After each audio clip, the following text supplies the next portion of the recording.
Hey, dear ones. Thank you for being here. I'm super happy to be talking to you today. And I first want to apologize for this really long gap between the first episode and this second episode. The last episode was recorded a year ago, and since then, I haven't really uploaded new episodes due to many things and chaos and changes in my life. But I'm so happy to be back, and I will definitely keep on going and recording. I have so much to say. There is so much I have written already.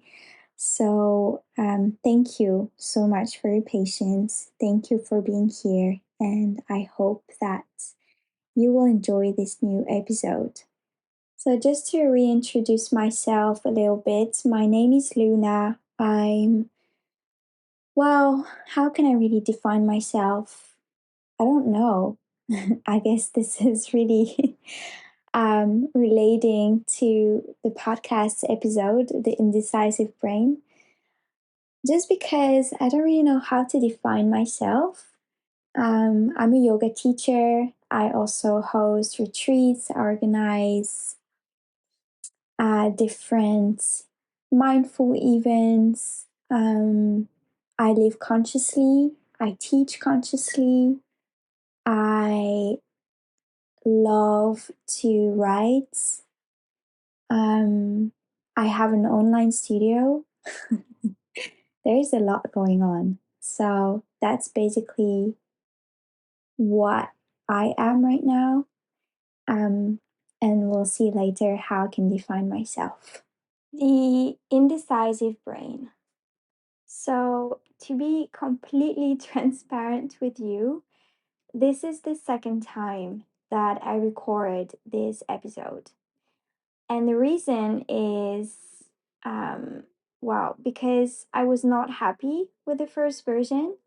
And I also know that this comes from my perfectionism patterns, but probably it also comes from, ironically, it comes from my indecisive brain because I couldn't decide whether I was happy with the first version or not. And yeah, in the end, I just decided to do it again just because I thought I didn't cover as much as I wanted to cover and to say as much as I wanted to say.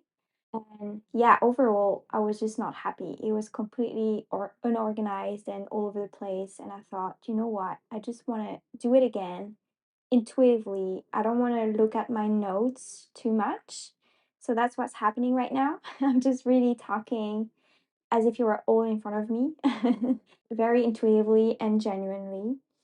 So, if it's your second time listening to this podcast, then don't be surprised. It's quite different from the first one. As you understood from the introduction, we are exploring the indecisive brain, and the reason also is because I have a very indecisive brain, as you could tell. So, being indecisive is something that I think I've always been indecisive. I remember the last time it went really far, as in the indecision was a struggle, was when I was 14. I remember my mom asking what I wanted for my birthday. For some reason, I don't know if I was 14 or 13, maybe 12 even, I don't remember. Anyway, that doesn't matter. And I remember I panicked. I completely panicked. And probably because I felt an immense sense of guilt. I was thinking if I choose one of the options, any options, I would feel guilty or I would feel that I don't deserve it. And funny enough, when I was writing about this topic for this podcast, I remembered very clearly this scene, and I remember that I freaked out so much that I went into I actually did a panic attack. And I was just like I was really young. I was between 12 and 14, like I mentioned. It was not my first panic attack. I've always had panic attacks, unfortunately. But I remember it was a really, really big one. Like I couldn't breathe anymore. I was completely panicked and I didn't know what to do with my body, and I was fighting against this feeling. I remember my mom being like, "What the hell? Like, why are you freaking out because I'm asking you what you want for your birthday?" And I really remember this very vividly. So, this topic of indecision has always been present within me, and it sometimes really is a struggle in my everyday life. Sometimes I just go to the supermarket and I can just be so indecisive about,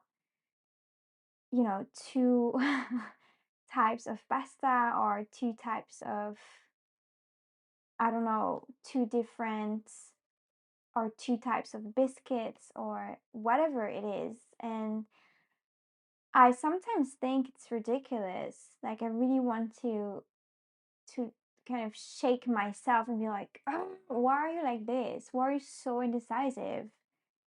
And it's especially for silly things. Like, why do you have to stay, 20 minutes in front of these two different types of pastas and just and it's almost the same, but you're just hesitate because there's that one thing that is different. I mean, it's just it is a struggle, and I have to say that I can honestly say that I've been somehow suffering from my indecisive brain because it's really not easy. It is a form of suffering. It is a struggle, and it definitely comes from anxiety, It doesn't come from anywhere. It does come from an anxious brain and an anxious heart. So when an issue arises in my mind, I really feel pressured to take a decision. And anxiety arises when I feel pressure to take a decision really fast because I kind of nourish this feeling of being like, oh my God, I have to, I have to be faster. I have to be faster. I have to be faster. And I keep on, the more I say that to myself, ironically, the longer I will get. I will, yeah, the longer it will be for me to take the decision. So I've been exploring that indecisive brain of mine and realized that there is actually a calmer and healthier way of solving things. And it's really letting life the opportunity to evolve at its own rhythm. And of course, I just gave examples of silly choices in the supermarket, but indecision can be quite big when it comes to events or life choices. And I'm covering everything, every indecision in life really in this podcast, but anything that I will say, I really wanted to explore your own perspective on this and see how you can apply it or where you can apply it in your life, especially if you have the same brain as I do. So if you're used to worry or overthink a lot, well, believe me that you're not alone. But maybe some part of you is probably thinking, the faster I take decisions, the faster I get rid of those issues. But here's an approach. When you pause and you take a step back instead of over analyzing the issue or over analyzing the situation, you can actually avoid that huge amount of stress and pressure that you put on your shoulders. Probably you may tell yourself that it's not even productive to take a step back, or actually, society makes us feel like it's not productive to pause and take a step back. So I'm not talking about silly choices in the supermarket, because in that case, I would say be intuitive, you know, trust your intuition and just go for what that one choice. And if you're not happy with it, well, you're going to come back to the supermarket and try the other thing another time. You know what I mean? These types of things, we get so overwhelmed by the situation and being in that spiral that we can only see that. That comes as our first problem in life. You know what I mean? Or I hope you know what I mean. Or at least it's how I feel. So when we pause and let things soak in, solutions come on their own, rather than always looking for them actively in a way that gets us exhausted and tired. For example, when I have to make a choice, whether it's, to go or not to go somewhere, or to do a certain thing or not do a certain thing, I tend to then procrastinate, or I tend to just postpone the thing, or to postpone the answer.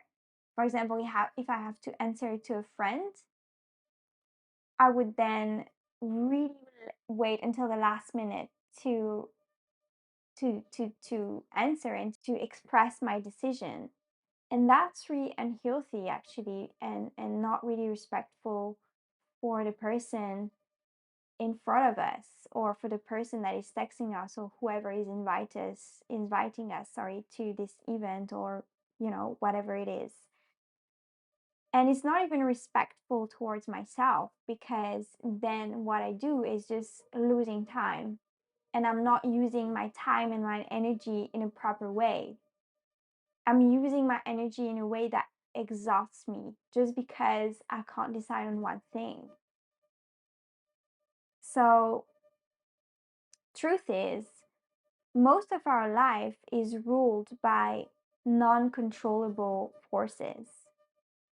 And it's really about accepting that we can't have it all figured out. That's it. We can't have it all figured out. And whatever decision we take, there is no right or wrong. And that's something we really have to anchor today, or at least I want you to anchor in your heart and in your mind today, is that we don't have to have this notion of right and wrong. That both decisions can be a learning and a teaching. And in order to do that, you really have to trust your heart, what your heart needs in the moment.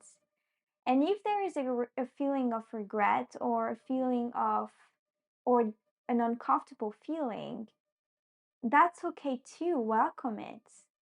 That happened to me literally a few days ago, when I had to take a decision um, concerning my friend's wedding. So it's a very dear friend of mine, and she's getting married.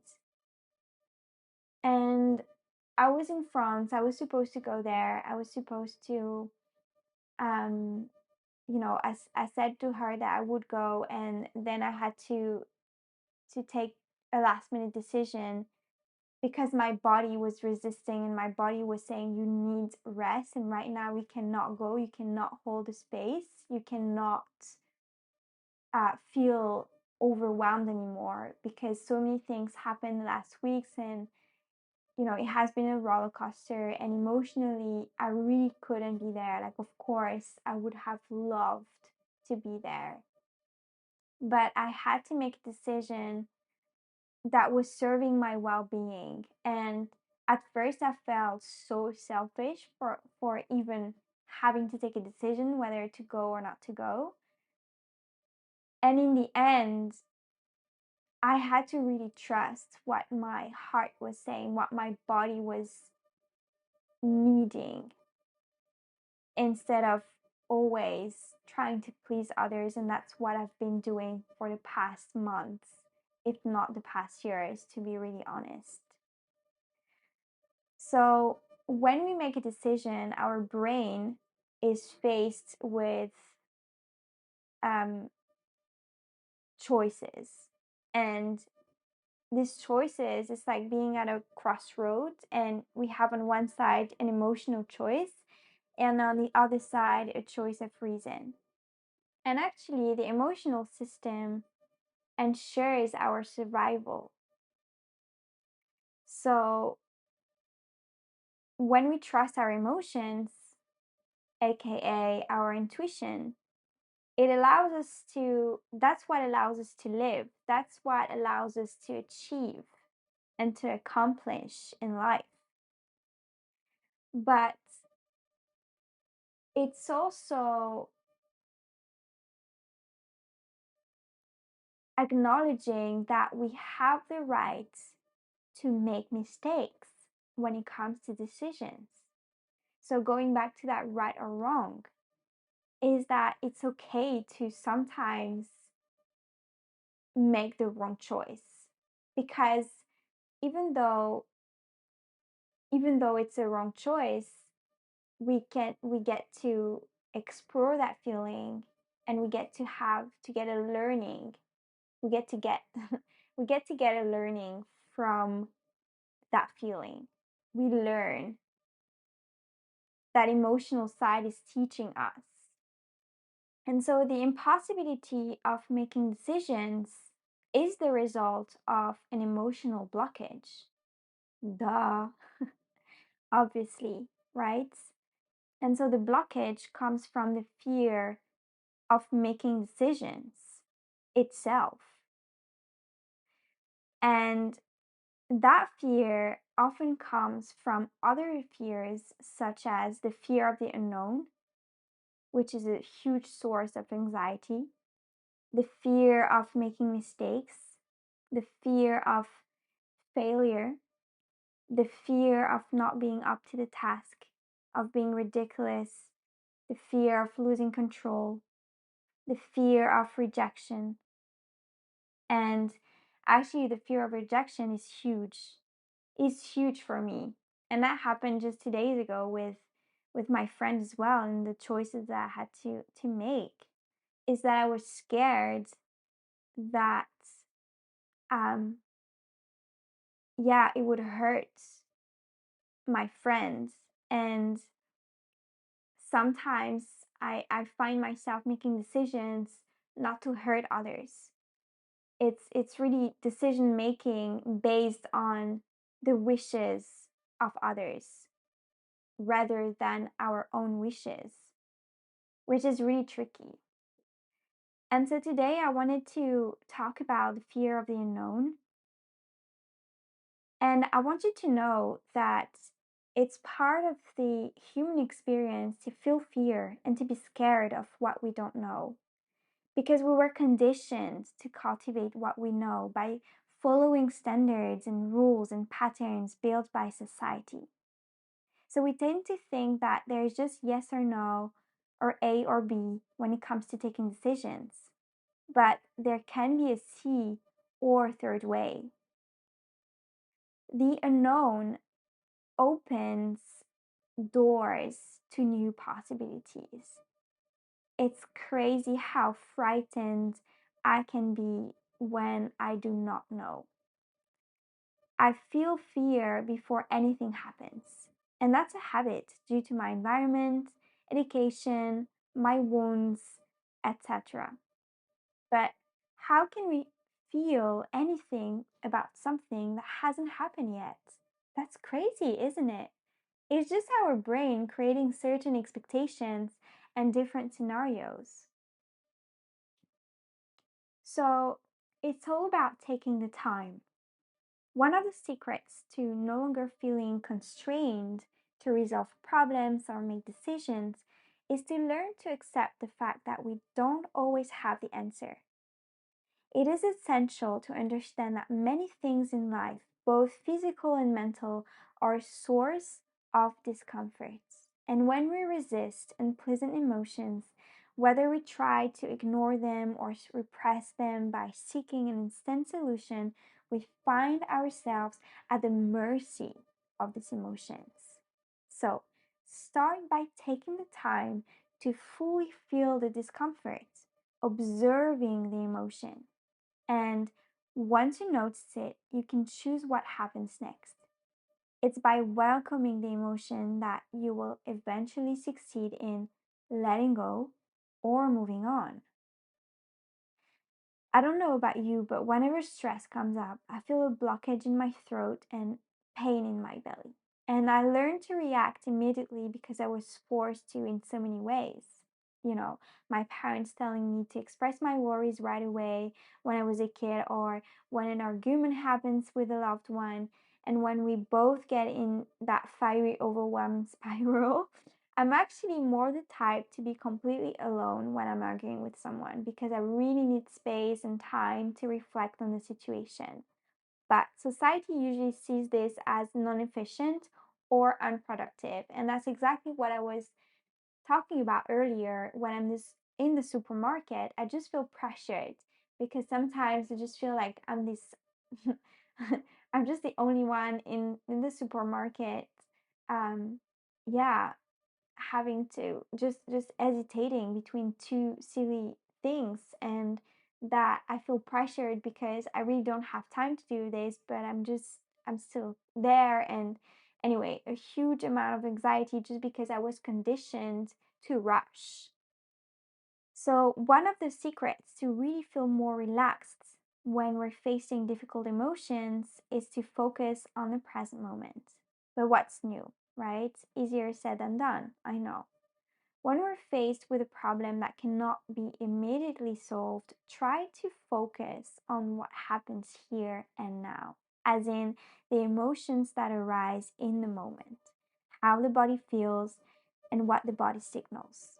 And when it comes to life choices, whether you decide to quit a job or go somewhere, well, remember that the future is full of beautiful surprises as well as difficult challenges, and that in the end, everything is temporary anyway. It's quite crazy because I remember now that, or I realize now rather, that I'm so spontaneous when it comes to travels and just moving from one country to another, but I can be so indecisive when it comes to choosing a small thing in my everyday life, that I'm, coming back to this two types of pasta, or at a restaurant again, I can get so indecisive about what I want to eat. But I can just move from one city to another so easily. That's crazy. So actually, it's all a matter of perspective anyway. Give time to your problems to breathe. That definitely is a habit that helps to take a step back. Obviously, there will be sudden situations that require immediate action. But when it comes to everyday struggles, my mindset has changed when I realized certain things that could have a third option instead of focusing on two extreme ones. We tend to get so confused or focused on silly details instead of taking a step back and having an overall vision. We analyze the problems for a long time to give ourselves the illusion that we control the situations. But it may have the opposite effect. This point of view is way too narrow, and that can lead us to take bad decisions, actually, even though that's fine. But of course, we want to kind of avoid them as much as we can. So it's all a matter of perspective. The discomfort of the unknown. It's known that obsessive or insomniac reflections never make us find effective solutions. So be kind to yourself when you have to take a decision. And here I'm talking about life choices. Truth is, no one knows what will happen. So maybe instead of trying to solve every problem as soon as they show up, or to take a decision right away, maybe we can try to welcome the discomfort of the unknown and grant ourselves the benefits of a clearer, more lucid, and more serene mind, and let the future unfold. Now, I will give you tips, 6 tips to take with you when you don't know what to do, when you don't know what to choose. 1, observe your emotions. Don't forget that it's part of human nature to try to solve problems. Don't judge your reaction too harshly. Write down your feelings and allow yourself to be as you are. 2, breathe before reacting. Try to practice abdominal breathing. Inhale the air through the belly until you feel it expanding, and exhale through the belly as well to let it soften towards the spine. When we're stressed, our breath becomes more superficial, and that enhances our feeling of anxiety when taking a decision. 3, remember that you're not alone. No one expects you to solve every problem yourself. You have the right to ask for help or make your research before making a decision. Don't hesitate to call the wisdom of the collective as well if you need more help and more perspectives. 4, train yourself to change your perspective. Remember that you can only do your best and that by putting pressure on yourself, you may make things worse than rather than better. Ask yourself if you can take a step back and have a different point of view on the situation. 5, focus on the present moment. By noticing what is happening around you, that allows you to think of something else than, you know, this decision that you have to make. 6, appreciate what you have. It sounds cliche, especially if you're used to the spiritual community, but try to make a list of things that make you feel grateful for and start an activity that soothes you, such as meditation, yoga, or walking. I thank you so much for listening to this episode. If you have any questions or remarks, or if you want to share something, please don't hesitate to leave a comment on the podcast or leave a comment on my social media, maybe even send me a message. That would mean the world to me. And I love to discuss, I love to have conversations. So I'm here for you if you need space to share, if you need to share something about um, taking decisions, or if you share a similar story, please feel free to reach out. I will definitely answer. I thank you so much, and I hope to see you soon.